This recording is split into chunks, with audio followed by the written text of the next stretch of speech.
Okay, what's good, guys? Welcome back to my channel. Today I wanted to talk to you quickly about two investment opportunities that a lot of people talk about these days. That is cryptocurrencies and real estate investment. Which one is best for you? Where should you put your money? You know, just talking to you about everything I know about, well, not everything, but just stuff you need to know before you put your money in any, because I have put extensive amounts of money in both departments, and I just wanted to quickly share my thoughts very quickly. First off, you have to understand both asset classes, right? They are both investment vehicles, but they are also very different. They're like opposite ends of the spectrum. So first things first, cryptocurrencies. They are usually digital assets. They're not heavily regulated. You know, there's no CBN or anything to control them, and they're intangible in many cases. On the other hand, there's real estate, which is actually very heavily regulated. It's a physical thing that you can see, so it's tangible. And there's a lot of regulations with what you can and can't do with real estate because there are bodies that govern these things. Now, let's talk about liquidity. Cryptocurrency actually offers you a lot of liquidity in the sense that it can be easily moved around. You can easily change it and convert it to something else. You can very quickly swap maybe your BTC for USDT and swap that to another currency like Naira, like Ghana cedis, like whatever francs, any currency you're using. You can move money very quickly with cryptocurrencies, which is probably why a lot of governments have problems with people who do crypto, because they suspect that a lot of people are using crypto to launder money. But of course, with tangible assets like real estate, which are usually landed properties, land, structures that are either commercial, residential, or industrial, you can't very easily move it. And even if you wanted to sell, it's a lot more difficult to sell a property, for example, than it is to sell your crypto. With property, you know, it takes a long process. You have to get approvals. You have to find somebody interested. It's usually more cumbersome to sell. And in many cases, depending on the kind of real estate we're talking about, it's usually more expensive. Now, accessibility is another issue we want to talk about with these two investment vehicles, right? Because crypto has a very low barrier of entry. With just $5 or even $2, you can actually start with crypto today or tomorrow, anytime you're ready. But with real estate, there's like an expected amount of money that you must have before you can do certain things, like buy land or build a house or buy a property like an high-rise building or an hotel or an industrial building or a factory. Like, it's usually a lot more money. So that's another thing to consider depending on how much money you actually are trying to invest. And this is the part that's most important that I need to talk to you about: risk and risk management. Generally speaking, crypto is very, very volatile. So you'd see people who go into crypto today and tomorrow they've made 10,000 times what they started with. And you would also see people who go in and they're down to zero because they lost absolutely everything and they borrowed money from somewhere to do crypto and then they lost it and this and that. On the other hand, real estate is not very volatile, but of course the returns are not as bogo. How do you say bogo in English? I think that's a Yoruba word. You might buy land and expect or wait for it to appreciate over 10 years, and the appreciation itself is no more than maybe 10x or 20x what you spend, depending on the development that comes to that area. But it's safe, right? It's money that is safe, that, you know, is protected against inflation, and over time you're making a significant amount of money. Well, maybe not significant, it depends. But unlike crypto, real estate is very, very safe, and it doesn't have the same kind of volatility that crypto kind of does. Which is what brings me to the next thing I want to talk about. If you are interested in doing crypto though, you have to be very careful and make sure that you apply risk management in everything that you do.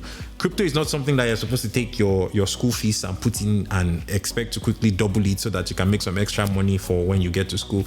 What is most likely to happen is that you lose that money and now you don't have any school fees anymore. Real estate, on the other hand, requires a lot of patience as well, right? It's not somewhere you can just quickly put money and expect it to come out very soon and then you've made a lot of money from it. That's not how that works. It's the kind of thing that people who are looking towards generational wealth are doing. Now, I'm not saying you can't do both. I mean, I do both. And I think it was recently I saw a video from Seun Kuti on, was it Twitter or TikTok? I'm not sure, where he said something about crypto is a scam. Crypto is nothing but wealth transfer. It's just wealth transfer from poor people to the wealthiest of the wealthiest people.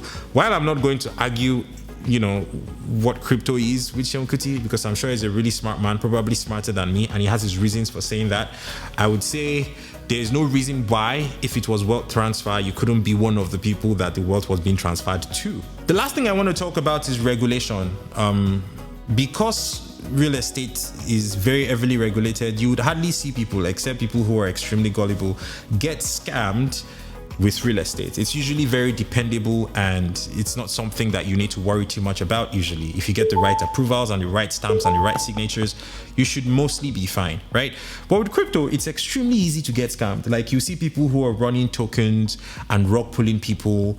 I'm not going to mention any names, but it's something that I've noticed that a lot of people do, constantly creating shit coins and meme coins and just rug pulling people and taking their money and ruining people's lives and things like that.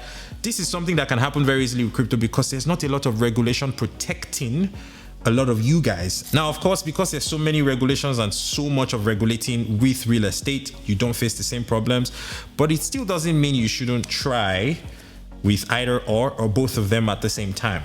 And this is the most sensitive part of this video. We actually need to talk about which one I think is best, which is, again, very subjective and should depend on every individual from person to person. I wouldn't say one is inherently better than the other. For people who are looking for quick cash, I think crypto is probably always going to be the best way.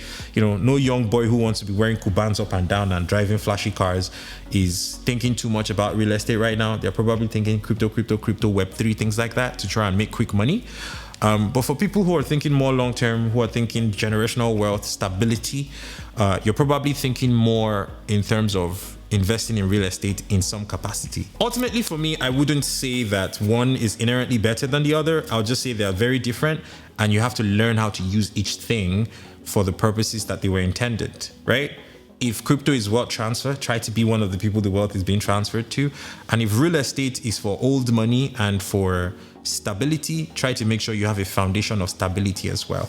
At all times, 100% of your investment portfolio should never be in one thing. Invest widely, not wildly, but widely. Your investments should be spread across a bunch of different instruments and not just one thing that you think is quick money or good money or stable money or whatever the case is. You cannot, for example, decide you're leaving Nigeria and then sell this your huge mansion now, for example, except you find somebody who is willing and ready to actually buy it off you. This is not something you can just carry and give somebody else. No, but with crypto, if I wanted to send $50,000 to somebody, I can do it like that by just getting an address from them and sending it. So you ultimately have to decide what you think is best for you. Personally, I do both. Depending on your tax bracket as well, you might decide to do both at different levels. Let me know in the comment section which of this you think is actually best for you, your tax bracket, and where you have financially right now. Cryptocurrencies or real estate as an investment vehicle. Which would you rather do? And let's talk about it in the comments. I'm going to have conversations with a few people about this. Thank you so much for watching, and I guess I will see you on another video that was shot by Kagan. You're welcome. The kind of gods